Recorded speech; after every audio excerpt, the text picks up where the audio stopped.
National institute of nutrition ने इसी वर्ष एक फूड कॉम्पोजिशन टेबल तैयार किया है, जिसके आधार पर इंडियन डायटेटिक एसोसिएशन यानी आईडीए ने भारतीय थाली से जुड़ा एक रिसर्च किया।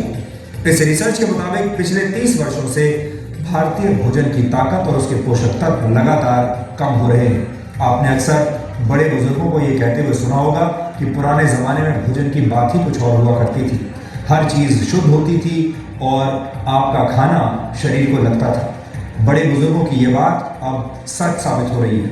आईडीए का रिसर्च इस बात को भी साबित करता है कि 30 वर्ष पहले खाने में शुद्धता की गारंटी आज के मुकाबले कहीं ज्यादा थी। आईडीए के मुताबिक गेहूं में 9% कार्बोहाइड्रेट कम हो चुका है। इसके अलावा बाजरे में 8.5% कार्बोहाइड्रेट कम पाया गया है। पिछले 30 वर्षों में मूंग की दाल में आयरन कंटेंट 6.12% कम हो गया है, जबकि मसूर की दाल में प्रोटीन 10% कम पाया गया। प्रोटीन हमारे शरीर के लिए बहुत जरूरी पोषक तत्व है और इसकी कमी से कई तरह की बीमारियां होती हैं। आटे और दाल के बाद सबसे ज्यादा इस्तेमाल होने वाली सब्जियों को भी चेक कर लीजिए। नए जमाने के आलू में विटामिन बी, मैग्नीशियम और जिंक की मात्रा पहले से कम पाई गई है। टमाटर में विटामिन बी, आयरन और जिंक की मात्रा में 66 से 73% तक की कमी देखी गई। फलों की बात करें तो सेब में आयरन कंटेंट पहले के मुकाबले 60% कम हो चुका है, यानी लो हीमोग्लोबिन और एनीमिया से पीड़ित लोगों को सिर्फ सेब के भरोसे अब नहीं रहना चाहिए। इस आंकड़े को देखने के बाद कई पुरानी कहावतों से आपका भरोसा उठ सकता है। अक्सर कहा जाता है an apple a day keeps the doctor away, यानी एक सेब हर रोज खाने से आप स्वस्थ रहते हैं और डॉक्टर से दूर रहते हैं। लेकिन इस दौर में ये कहावत भरोसा करने लायक नहीं रही, क्योंकि सेब के अंदर पोषक तत्व अब कम हो चुके हैं। आईडीए ने इस रिसर्च को तैयार करने में नेशनल इंस्टीट्यूट ऑफ न्यूट्रिशन के फूड कॉम्पोजिशन टेबल का इस्तेमाल किया है।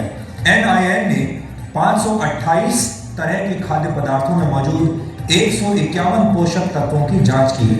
इस इंस्टीट्यूट ने 30 साल पहले भी एक फूड कॉम्पोजिशन टेबल तैयार किया था और उस समय के खाद्य पदार्थों में न्यूट्रिशनल वैल्यू आज की तुलना में काफी ज्यादा थी।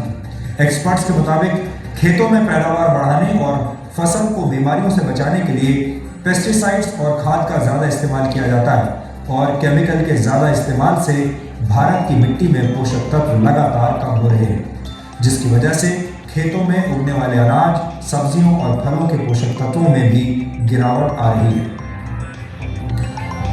भारत की मिट्टी में जिंक की मात्रा 43% कम हो गई है। इसी तरह बोरॉन 18.3%, आयरन 12.1%, मैग्नीशियम 5.6% और कॉपर 5.4% कम हो गया है। जाहिर है, जब फसल को पैदा करने वाले खेतों में ही पोषक तत्व कम होंगे तो खाने पीने की चीजों में न्यूट्रिशनल वैल्यू भी कम मिलेगी। भारत धीरे धीरे बीमार और थके हुए लोगों का देश बनता जा रहा है। दिसंबर 2015 में आई द लैंसेट की एक रिपोर्ट के मुताबिक सेहत के मामले में 5 ब्रिक्स देशों में भारत सबसे नीचे है। ब्रिक्स देशों में भारत के अलावा ब्राजील, रशिया, चीन और साउथ अफ्रीका शामिल है। 2013 में पूरी दुनिया में बीमार लोगों की कुल संख्या में से 20% भारतीय थे। भारत में इस वक्त 7 करोड़ लोग डायबिटीज के शिकार हैं और डायबिटीज का मरीजों की संख्या के मामले में भारत चीन के बाद दूसरे नंबर पर है।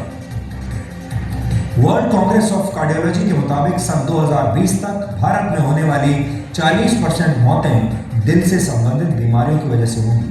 भारत में हर 10 में से एक व्यक्ति किडनी की बीमारी से पीड़ित है और ज्यादातर लोगों को इसका पता तब चलता है जब उनकी किडनी 60% तक बेकार हो चुकी होती है।